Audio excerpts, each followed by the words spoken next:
ভালোবাসা। ভালোবাসার মধ্যে এমন এক জাদু রয়েছে যা খুব সাধারণ জিনিসকেও অসাধারণে পরিণত করে। তেমনই এক খুব সাধারণ রান্না নিয়ে আমি আপনাদের সামনে হাজির হয়েছি বন্ধুরা।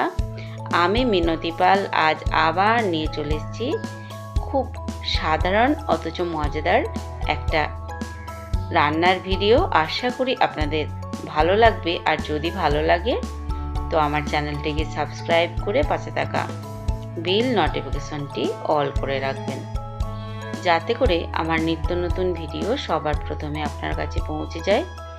অবশ্যই ভিডিওটিতে হাইপ করে দেবেন, একটা লাইক দিয়ে সুন্দর একখানা কমেন্ট করে রেখে যাবেন, যাতে আমি আপনাদেরকে ধন্যবাদ জানাতে পারি।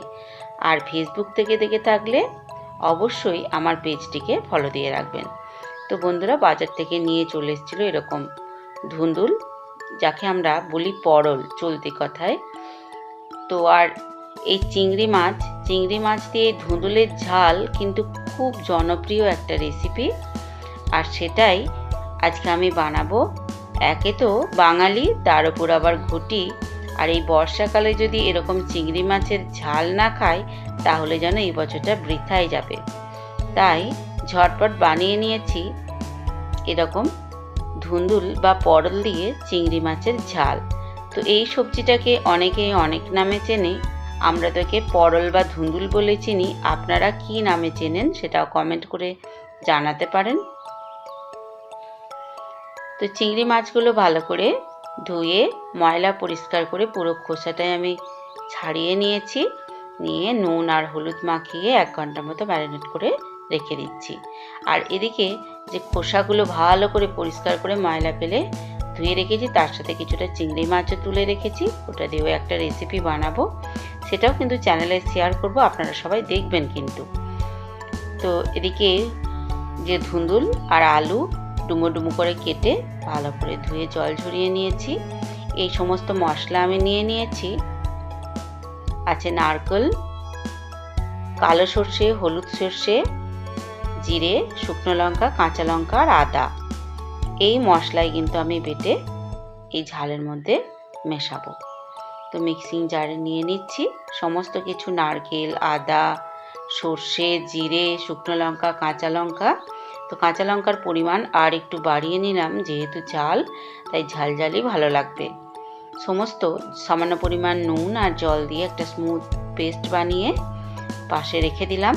এদিকে গ্যাসের মধ্যে কড়াটা বসিয়ে দিয়েছি, কড়া গরম হয়ে গেছে, দিয়ে দেব বেশ কিছুটা সর্ষের তেল।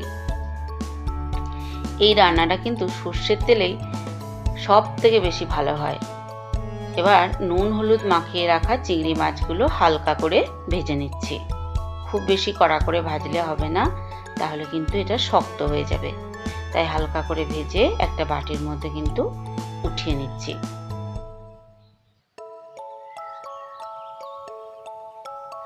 আপনারা যারা এই ঝাল খেয়েছেন তারা তো এর স্বাদ জানেনই, আর যারা খাননি অবশ্যই এইভাবে একবার বানিয়ে খেয়ে দেখবেন। কড়াইয়ে যে সামান্য পরিমাণ তেল ছিল তাতে একটা শুকনো লঙ্কা ফোড়ন দিয়ে নিয়েছি, দিয়ে কুচিয়ে রাখা রসুন আর পেঁয়াজ একসাথে ভেজে নিচ্ছি। এদিকে ভাতের হাঁড়ির মুখে একটা জালির মধ্যে আমি কিন্তু আলুটা দিয়ে দিয়েছিলাম, 60% মতো আমি সিদ্ধ করে নিয়েছি।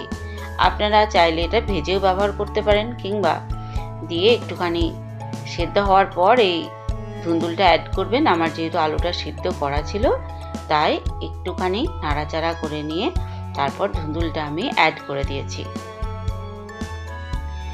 ধুন্দুলটা অ্যাড করে ভালো করে মিলিয়ে মিশিয়ে নিচ্ছি। এবার ওই বেটে রাখা মশলাটা সামান্য পরিমাণ জল মিশিয়ে আমি কিন্তু পুরোটাই অ্যাড করে দিচ্ছি।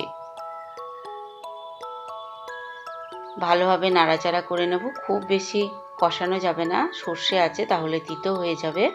তাই হালকা একটু নাড়াচাড়া করে পরিমাণ মতো জল আমি দেব, কিন্তু তার আগে পরিমাণ মতো নুন, হলুদ আর সামান্য পরিমাণ চিনি আমি দিয়ে ভালো করে আরেকবার কষিয়ে নিচ্ছি। চিনিটা অপশনাল, তবে দিলে কিন্তু খেতে খুবই ভালো লাগবে, স্বাদেরও একটা ব্যালেন্স হয়, এই জন্য আমি দিয়েছি।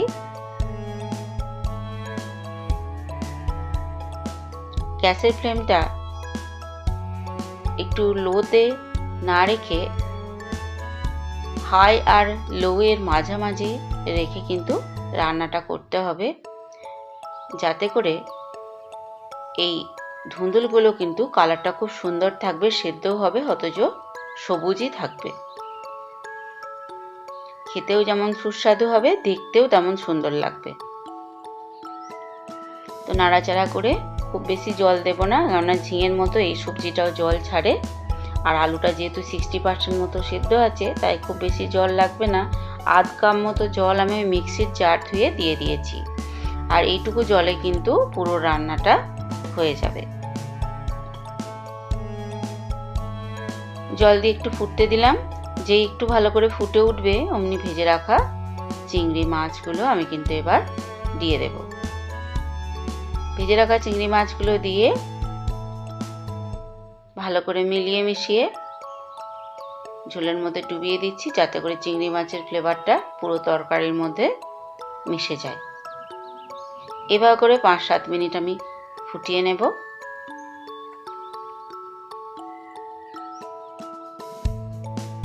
এগুলো খুবই নরম সবজি, তাই ঢাকা দেওয়ার দরকার নেই। আলু যেহেতু সিদ্ধ করা আছে, এই জন্য আর ঢাকা দিলাম না। এবার সামান্য পরিমাণ কাঁচা সর্ষের তেল কিন্তু আমি ওপর থেকে ছড়িয়ে দেব। খুব বেশি না, চায়ের চামচের 1 চামচ কাঁচা সর্ষের তেল আমি এই তরকারির ওপর ছড়িয়ে দেব। যেহেতু ঝাল, তাই কাঁচা সর্ষের তেলের ফ্লেভারটা কিন্তু খুবই ভালো লাগবে।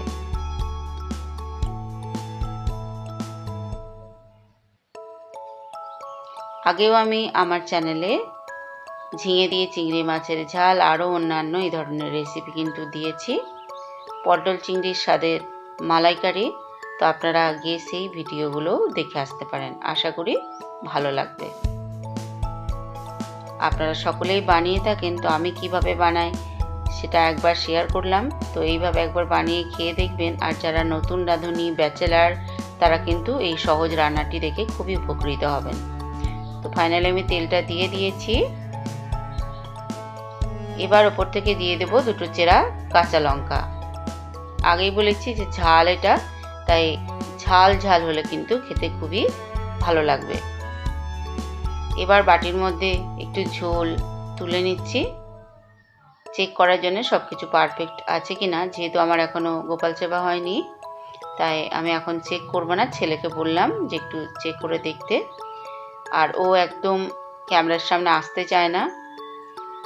তাই একটুখানি খেয়ে যখন বললো যে মা সবকিছু একদম পারফেক্ট আছে, তখন আমি গ্যাস অফ করে এবার কিন্তু কড়াটা নামিয়ে নিয়েছি। আর আমি ঢালাঢালি করব না, এই কড়া থেকে আমি সবাইকে সার্ভ করে দেব। তো কেমন লাগলো আমার রান্নাটা অবশ্যই কমেন্ট করে জানাবেন। পাশে থাকার অনুরোধ জানাচ্ছি। আবারও মনে করিয়ে দিচ্ছি, এটা আমার ক্রিয়েশনের চ্যানেল, তাই আমার সমস্ত রকম ক্রিয়েটিভিটি কিন্তু আমি আমার এই চ্যানেলেই আপলোড দিয়ে থাকি। আপনারা আমার সমস্ত রকম ভিডিওই দেখবেন।